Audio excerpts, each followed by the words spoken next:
Oke, menyambut awal tahun 2022, nggak afdol kayaknya kalau nggak ada video rekomendasi. Dan di akhir tahun kemarin sebenarnya udah ada video rekomendasi ya, tapi kali ini fokusnya berbeda, yaitu adalah HP yang bener-bener enak buat dipakai main game di rentang harga 1-2 jutaan. Oke deh, nggak usah berbasa-basi lagi, langsung aja berikut adalah HP gaming 1-2 jutaan terbaik tahun 2022 versi kuliah sore.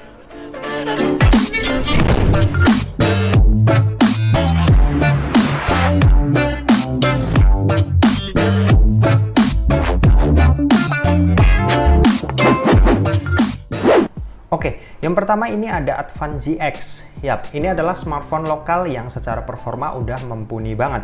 Chipset ini sendiri pakai UniSoC T618, RAM berkapasitas 6GB dan internal memori yang punya kapasitas 64GB. Untuk kegiatan main game kayak Mobile Legends dan PUBG Mobile di sini udah lancar banget. Ditambah buat pecinta game FPS, buat pakai gyroskopnya di sini juga udah bisa dan enak banget buat dipakai. Terus yang lebih kerennya lagi buat main Genshin Impact di sini juga udah hebatnya tuh bisa jalan dengan lumayan lancar ya. Untuk kapasitas baterai, Advance GX ini dibekali dengan baterai berkapasitas 5200 mAh yang tergolong awet. Cuma sayangnya kecepatan ngecasnya agak ngeselin nih di 10 watt aja. Tapi secara overall, performa dari HP ini tuh udah bisa kasih experience yang bagus. Buat harga sendiri, Advance GX ini dibanderol dengan harga Rp1.790.000. Buat yang tertarik, langsung aja cek link yang ada di deskripsi. Yang kedua ini ada Infinix Hot 11S NFC. Smartphone ini sendiri untuk segi performa di kelas harga 1 jutaan udah oke banget nih. Chipsetnya sendiri pakai MediaTek Helio G88, RAM-nya ini 4GB dan pakai sistem operasi Android 11 dengan basis iOS 7.6. Buat performanya untuk kegiatan harian mulai dari main game yang ringan-ringan kayak Mobile Legends sampai game yang lumayan berat kayak Genshin Impact ini masih cukup oke dimainin di sini.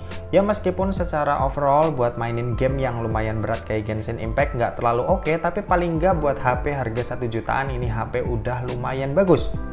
Buat layar sendiri ini pakai panel Full HD+, luas layarnya ada di 6,78 inci dan pakai resolusi Full HD+. Apalagi ditambah di sini layarnya udah punya refresh rate 90Hz yang udah enak banget ya buat mainin game yang udah support. Buat baterainya sendiri, Infinix Hot 11S NFC ini punya baterai berkapasitas 5000 mAh dengan kecepatan ngecas 10 watt yang agak nyebelin. Dan kalau buat harganya, Infinix Hot 11S NFC ini dibanderol dengan harga nggak nyampe 2 juta alias Rp1.970.000. So buat yang tertarik langsung aja cek link yang ada di deskripsi.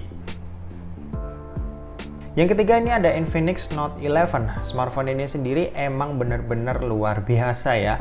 Chipsetnya ini sendiri pakai MediaTek Helio G88, RAM-nya ini ada 2 yang punya kapasitas 4GB dan 6GB, serta pakai sistem operasi Android 11 dengan basis XOS 10, XOS terbaru dari Infinix yang tampilannya ini udah oke banget. Buat layar sendiri ini pakai panel AMOLED, resolusinya Full HD+, dan luas layar ada di 6,7 inci. Buat nampilin gambar kayak game gitu, ini bisa nampilin gambar yang lebih realistis lagi ya, karena pakai panel AMOLED yang digunain di sini. Dan pastinya buat kalian pecinta grafis, di sini udah enak banget buat dilihat. Nah, kalau buat baterainya sendiri, Infinix Note 11 ini punya kapasitas baterai 5000 mAh dengan kecepatan ngecas yang luar biasa, yaitu 33 watt. Nah, bagusnya lagi, HP ini tuh harganya tergolong murah nih. Buat yang varian 4GB ini harganya 2,1 juta tapi tanpa NFC ya. Dan yang RAM 6GB ini harganya 2,4 juta dengan NFC.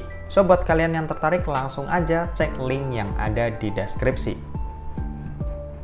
Oke, yang keempat ini ada Redmi Note 9. Smartphone ini sendiri emang udah rilis 2 tahun lalu. Tapi buat masuk ke rekomendasi kali ini kayaknya HP ini tuh masih pantas.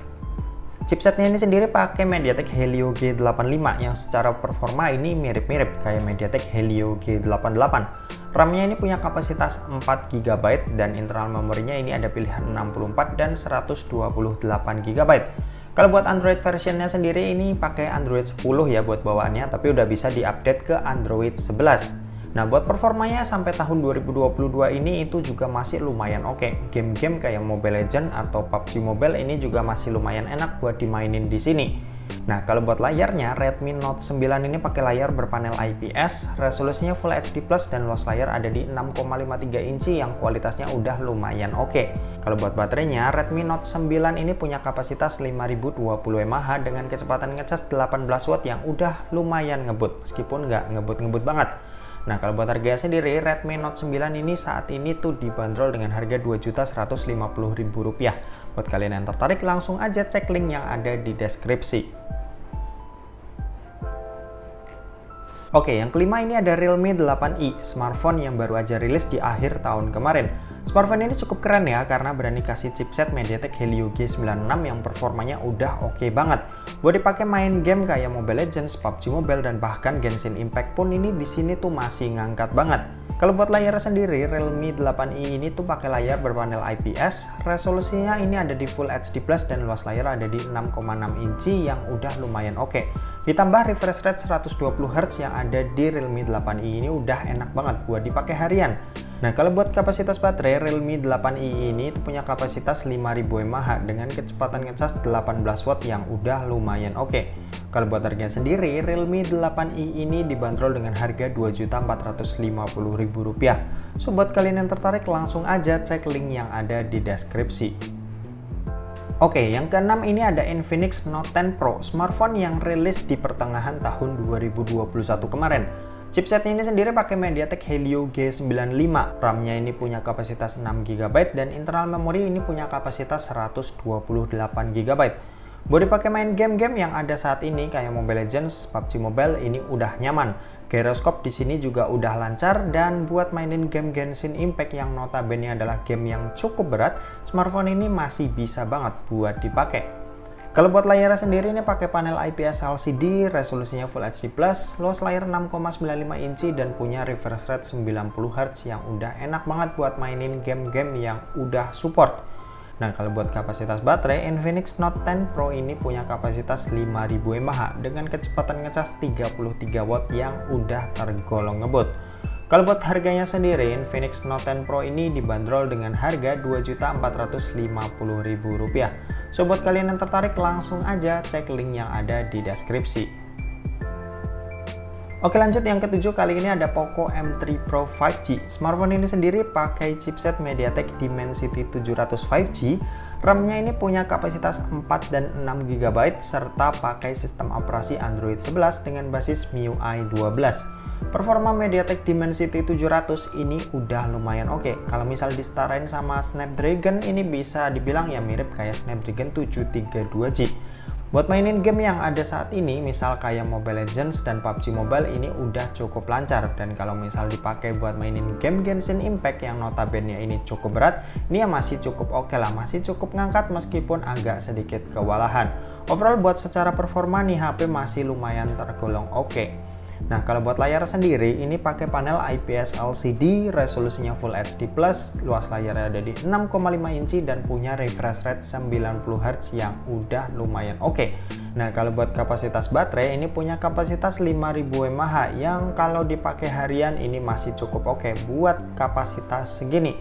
Ditambah kecepatan ngecas 18 watt yang ya sosolah, ini masih cukup lumayan ngebut kalau bisa dibilang.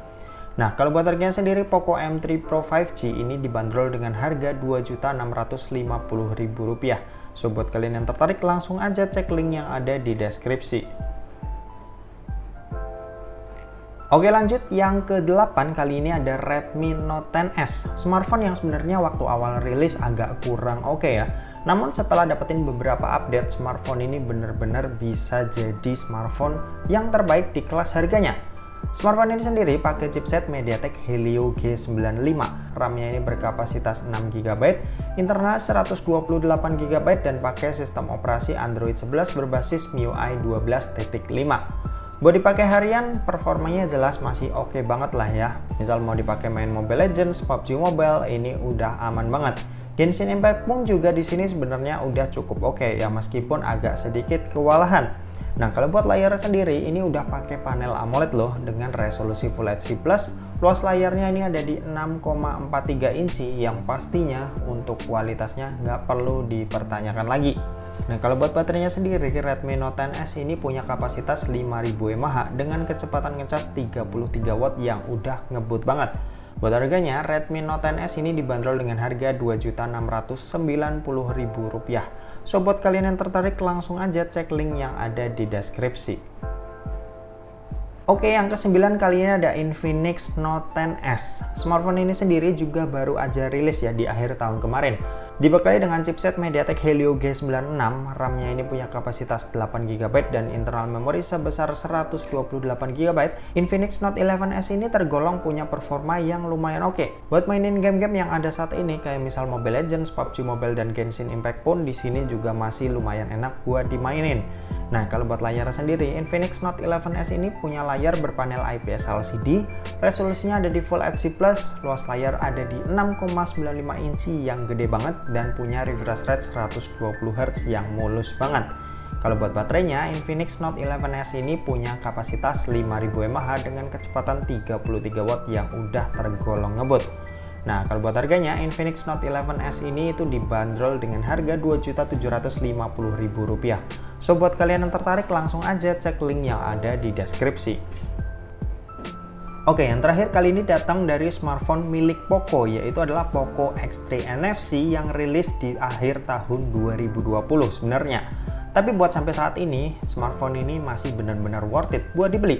Chipsetnya sendiri pakai Snapdragon 732G, RAM-nya punya kapasitas 6GB dan internal memori sebesar 64GB. Buat dipakai harian tentunya udah enak banget, apalagi buat mainin game-game yang udah lumayan sering kita mainin kayak misal Mobile Legends, PUBG Mobile dan Genshin Impact juga masih cukup oke di sini.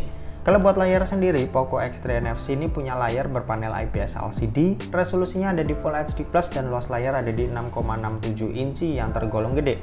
Ditambah di sini udah punya refresh rate 120Hz yang bisa bikin pengalaman main game yang udah support juga makin enak.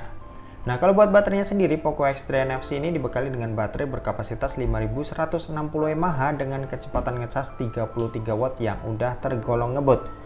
Nah, sementara kalau buat harganya, Poco X3 NFC dibanderol dengan harga Rp2.900.000. Buat kalian yang tertarik, langsung aja cek link yang ada di deskripsi.